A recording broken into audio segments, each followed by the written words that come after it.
Welcome back to episode of car talk. Pakistan के अंदर आपने देखा होगा कि बिजनेसेस के अंदर काफ़ी सारे लोग जो होते हैं वो बिज़नेस करते हैं तो हैं, लेकिन उनका माइंडसेट नहीं होता, तो इस वजह से वो बिज़नेस करते हुए उसके अंदर नखरे कर रहे होते हैं, अपनी पसंद और नापसंद को देख रहे होते हैं। मतलब वो जो अगर उनका कोई ग्राहक आ रहा है तो ग्राहक को पसंद करेंगे पहले कि मुझे पसंद है तो मैं इसका काम करता हूँ, नहीं तो वरना मैं नहीं करता इसका काम।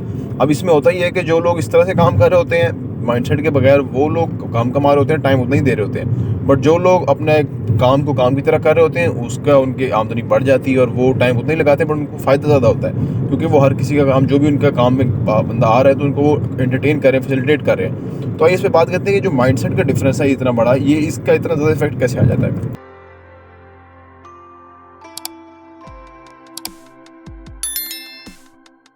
बिस्मिल्लाहिर्रहमानिर्रहीम, अस्सलाम वालेकुम रहमतुल्लाहि व बरकातहू। देखिए जी, एक होता है बिजनेस माइंडसेट, एक होता है फिक्स माइंडसेट या सेफ माइंडसेट, आप ये कह लीजिए।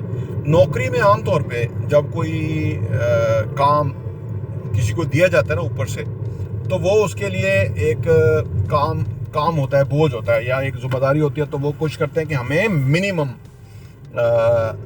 जिम्मेदारी मिले, मिनिमम काम करना पड़े। अच्छा, जब ये वाली अप्रोच जो है ना नौकरी में चलती है, क्योंकि वहाँ आपका फिक्स है, थोड़ा काम करेंगे तो फिर भी इतना ही मुआवजा है, ज़्यादा करेंगे फिर भी उतना ही मुआवजा है। यही नुकसान हो जाता है नौकरी में ज़्यादा अरसा रहने की वजह से।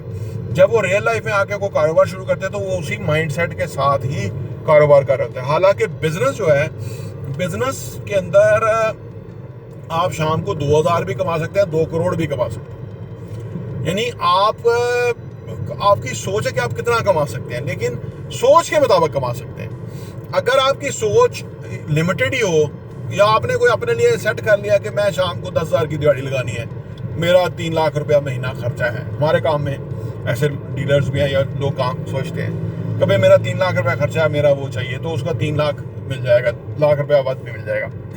अगर किसी की ये सोच है कि उसको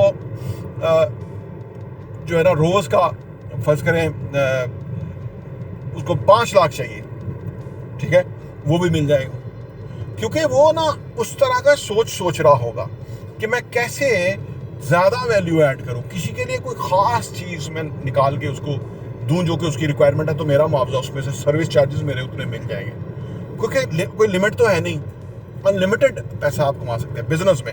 चाहे आप जो छोटे से छोटे कारोबार में अनलिमिटेड पैसा कमा सकते हैं, उसको स्केलेबल करना होगा। अगर टैक्सी का बिजनेस है, अच्छा, जो लोग टैक्सी का काम करते हैं, कोई बंदे कहते हैं अब आपको ही मिलते होंगे जी, मैं तो खर्चे निकाल के 2000 की दिहाड़ी लगा लेता हूँ।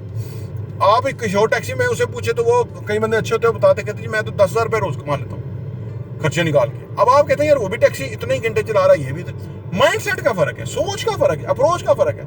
जो एक है वो जाएगा ही नहीं, दूसरे यहाँ से सवारी उतारेंगे, आगे नई सवारी खड़ी होगी उसको बिठाएंगे, बैक टू बैक वो जो है ना लोगों को घुमाते उतारते रहेंगे और उनका पैसा बनता रहेगा और शाम को अच्छा खासा पैसे लेके जाएंगे।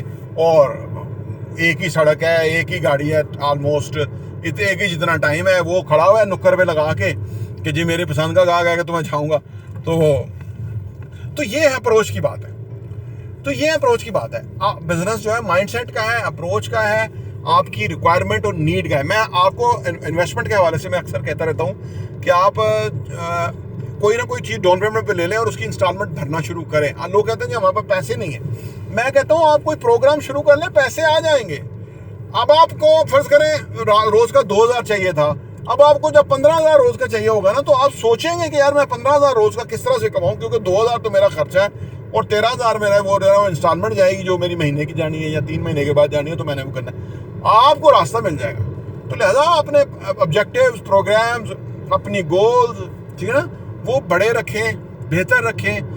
अगर छोटा कारोबार टैक्सी भी है तो उसको स्केलेबल कैसे हो सकती है, ठीक है ना, 10, 15, 20 लाख रुपए की एक और गाड़ी आ सकती है, वो डल सकती है।